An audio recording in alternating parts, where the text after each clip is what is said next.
Thank you, Madam Chair. Magandang gabi po, Shed family. Madam Chair, Lagay na yun, madami na I rin just po want to nakita. ask Hindi kasi may mga... kung saan po ba nanggagaling or mayroon po ba kayong pondo about sa repair and rehab for the AC's structure?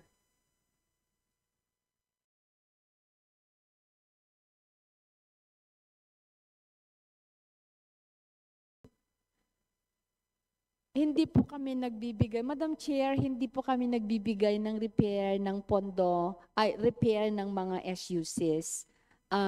Pero isinama ko lang kanina sa wishlist 4 because para mabigyan pansin ang kanilang infrastructure because they are really very bad in shape and it does not represent well the higher education status of this souks. Thank you, Madam Chair. You stated here that there are some dilapidated structure in some SUCs. So what would be the meaning of this dilapidated? It is subject for demolition or it is subject for repair and rehab? Depende po sa sa SUCs at ang need pa nila. Kahit dilapidated na po ng husto, kung wala talagang bagong classroom, ginagamit pa rin po. And the risk is very high.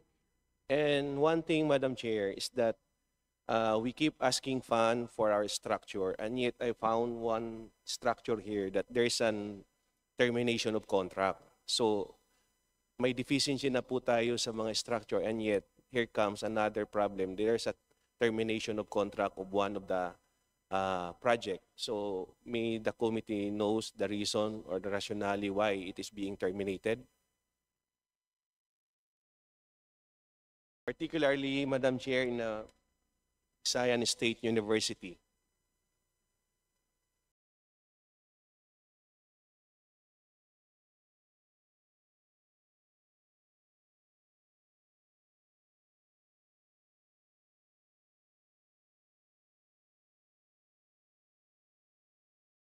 Sensya na po, medyo na-excite na silang nakarinig ng infrastructure.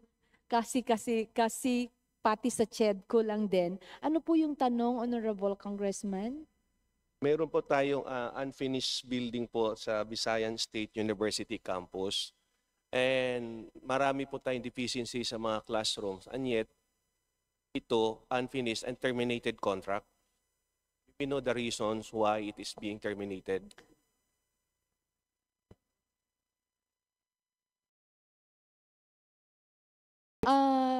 Yes po. The contract was terminated due to persistent delays in implementation despite repeated notices to the contractor because we are guided by the procurement law. Very strict po kasi yung pag-follow ng indicated timeline for a specific infrastructure to finish. So in other words, Madam Chair, there's a violations in the implementation program based on the 9184, the Procurement Act, and the guidelines. Tama po ba? Yes po. Okay. Moving forward, Madam Chair.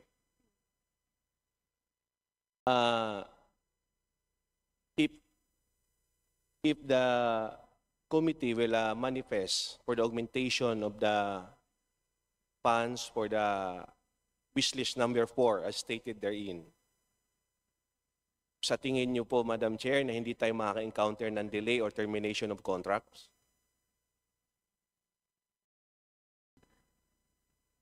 Yeah, Madam Chair, this is already under the jurisdiction of SUKS. Pero based from my experience as former president of the university, we welcome more if the university will implement infrastructure project. That's good, Madam Chair. And other than that, what would be the guidelines in implementing the structure in the SUC? Do the SUC will they have their own procurement program, or do you refer this program for the DPWH for the implementation? Yeah, the university are not situated equally. Madam Chair, there are universities that they have their own in-campus planning development team that composed of civil engineer, architect, the complete set of engineer expertise requirement to come up with, to build a building. But there are those universities also that they do not have this planning unit. That's why they contract it as a design and build scheme. But But- in general, Madam Chair, what if we sort out additional funds for the structure of SUC, wherein you stated that you need at least 30 million per SUC in all 113 SUCs nationwide. So what would be the approach of the CHED in implementing this program? First, we have the LUDIP, the Land Use Development Infrastructure Plan. That's why binilagay ko po doon is dormitory is last classroom. So it depends on the priority ng ang ating state university and colleges. As to the scheme in the implementation, again, I reiterate that before the 2024 provision na ibinaba ang infrastructure sa DPWH, medyo mas komportable kami sa state university and colleges na kami mismo ang mag-i-implement. Thank you, Madam Chair. We have to clarify those projects that would be implemented by DPWH and implemented by SUC. Because along the way, Madam Chair, due to some backlogs of public works, less priority po ang mga SUCs in terms of planning, preparations, and implementation program.